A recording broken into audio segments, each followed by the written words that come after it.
Brand new Star Trek fan fiction. Please comment at the end. Captain's Log 3425.5. The Enterprise has delivered a package of scientific equipment to the surface of an M-class planet Torin to aid the Starfleet science crew in the study of an anomaly discovered buried inside an ancient pyramid.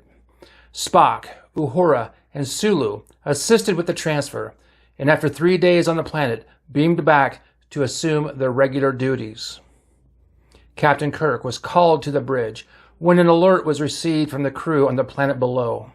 As the doors to the turbolift opened, Kirk stepped through as Uhura stood and struck him in the back with a double-fisted blow, shoving Kirk down the steps where he landed on his face.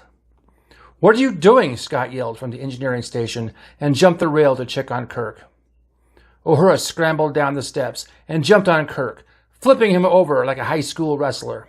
She straddled him, raised her arms, clasping her hands together ready to strike Kirk in the face. "No, you don't," Scott yelled, shoving Uhura off Kirk. Sulu asked, "Do you need help?" looking down at the scuffle. Kirk sat up and wiped the blood off his lower lip. "If you don't mind," Kirk replied. Sulu slid out of his chair and put Kirk in a headlock, attempting to strangle him.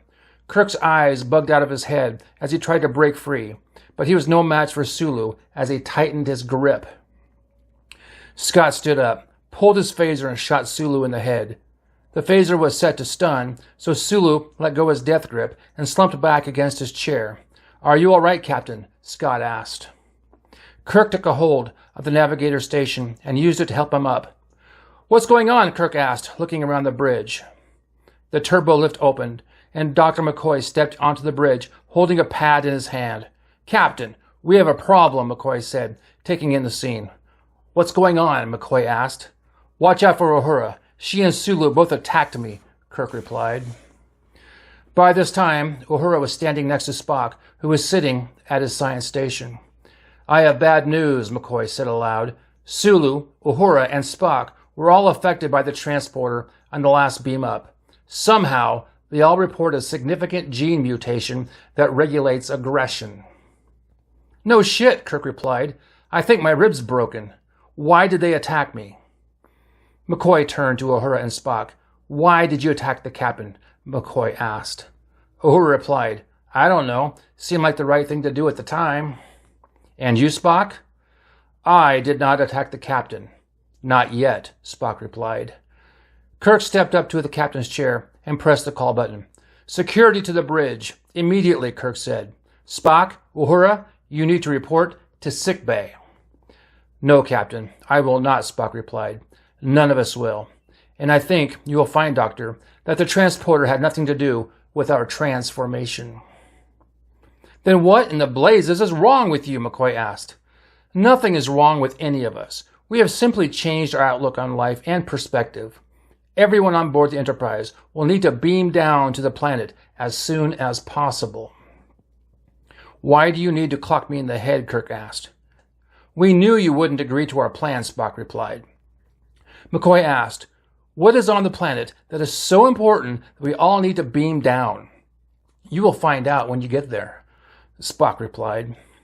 "Did you think this out?" Kirk asked. "How would you get 420 crew to beam down to the planet?"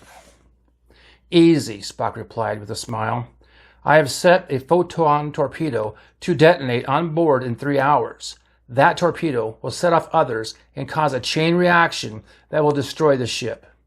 "I don't think anyone will want to be on board when that occurs," Spock replied. "I was going to make an announcement once you were dead."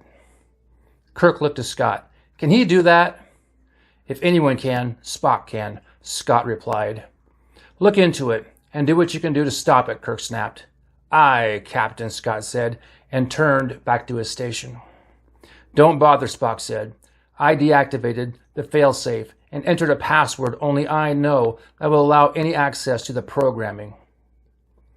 "Spock is right," Scott said. "I can't gain access to the weapon system at all. I'm locked out and the password has been changed. I do detect a rise in the temperature in the torpedo bay. I don't think he's joking." "Vulcans don't joke," Spock replied. "I would advise you make an announcement to the crew and start the transfer. By my calculations, we can get everyone to the planet's surface, but there won't be any time to spare. Every minute we debate is a minute lost. And crew, Uhura said. What will happen to my crew once they beam down? Kirk asked. I have no desire to explain, Spock replied, and there is nothing you can do. Time is not a luxury for you. McCoy, at his wits, said, Do it, Jim, before it's too late. Save your crew. Save them for what? Kirk asked.